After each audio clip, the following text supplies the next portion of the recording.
16%. That's how much employment dropped for young workers in the most AI-exposed jobs.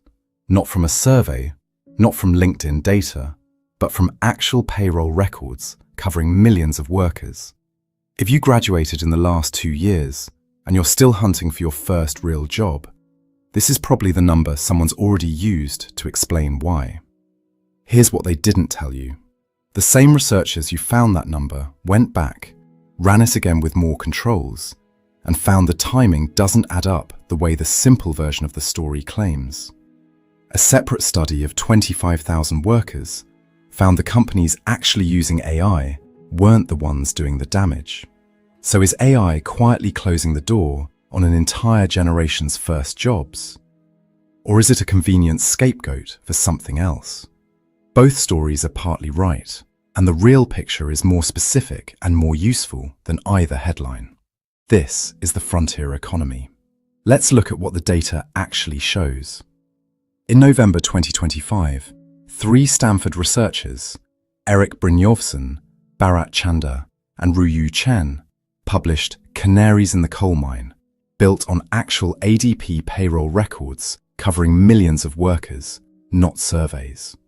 Their finding: workers 22 to 25 in AI-exposed jobs, software development, customer service, clerical work, saw employment fall 16% relative to less exposed roles, even after controlling for firm-level shocks.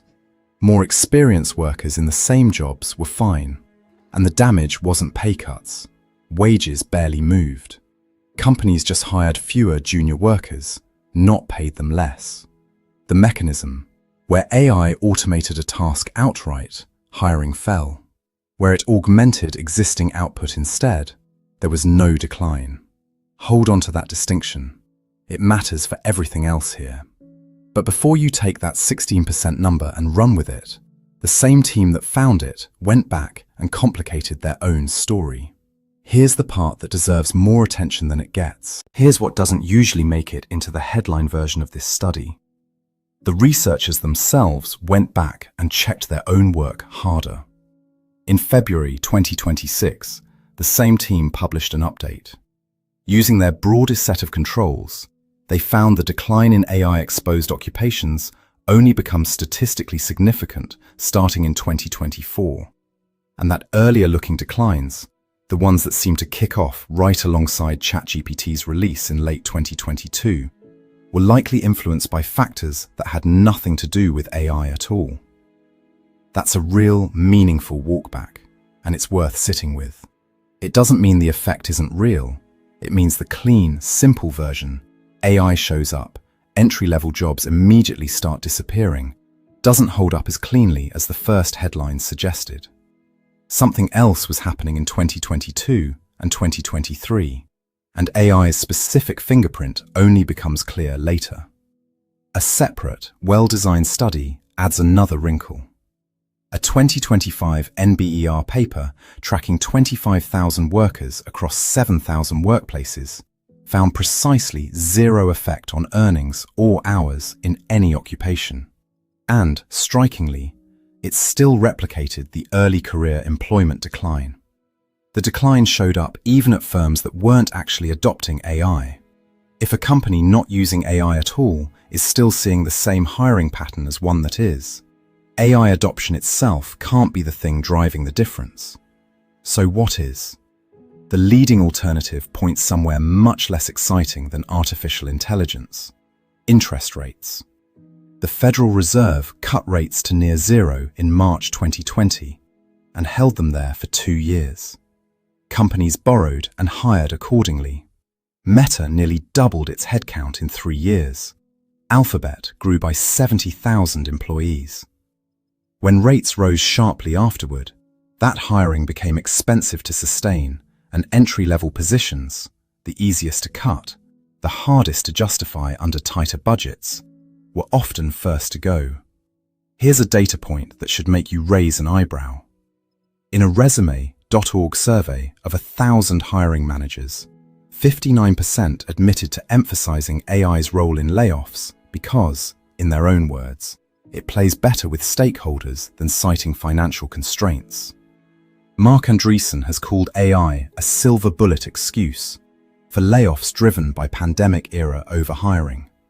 Sam Altman, who has every incentive to talk up AI's power, not down, has called the practice AI washing. Here's the part almost nobody puts together. Interest rates cause the layoffs, and AI is reshaping entry-level work are not competing explanations.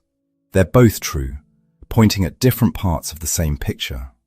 The rate-driven story explains the timing and the trigger, why hiring froze hard starting around 2022 and 2023, and why so many companies reached for AI transformation as the public explanation instead of, we overhired and now we're correcting.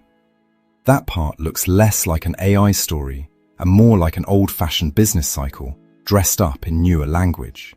But the Stanford team's most carefully controlled finding, the one that survives after stripping out tech sector overhiring, remote work effects, and companies that could blame the pandemic, is specifically about which jobs recover and which don't once the cycle turns. Older workers in AI-exposed roles are fine. Workers in low AI exposure entry-level jobs are fine. The damage is narrowly concentrated in young workers, in roles where AI specifically automates rather than augments their work. That's a structural finding, not a cyclical one, and it doesn't depend on whether the original layoffs were rate-driven or AI-driven in the first place. Put simply, the recession-like freeze probably got rolling for reasons that had little to do with AI. But the freeze isn't thawing evenly. The jobs coming back are disproportionately the ones AI doesn't easily replace. The jobs not coming back are disproportionately the ones it does. If you're job hunting right now in one of these fields, or you're the one making the hiring calls on the other side of it, say so in the comments in one word: hunting or hiring. This matters for more than this year's graduating class, and more than economists who like a tidy debate. Entry-level jobs have always done double duty. They're paid work, and they're also the training system the rest of the economy quietly depends on. Junior analysts learn which numbers can be trusted. Young developers learn how production systems actually fail in practice, not just in theory. New hires in nearly every field learn judgment by doing the unglamorous version of the job first. If that rung of the ladder keeps thinning, the senior talent of the next decade has fewer places to come from. That's worth taking seriously, regardless of how the interest rate versus AI debate eventually settles. Some researchers are already proposing fixes aimed squarely at this. Embedding AI literacy and verification skills directly into degree programs. Expanding paid co-ops and apprenticeships so students build judgment in real workplaces before they graduate. And creating targeted incentives for employers to keep hiring into structured, AI-augmented entry-level roles instead of cutting them outright. If you're early in your career in one of these exposed fields, the honest takeaway isn't give up or panic. It's find the roles built around augmentation, not pure automation, and build the judgment AI still can't reliably substitute for. If you're the one making hiring decisions, the data suggests entry-level hiring isn't just an expense to optimize this quarter. It's the pipeline your own senior team gets built from later. The interest rates will eventually come back down, the way they always have. Whether the entry-level ladder grows back the same way is a separate, much less certain question.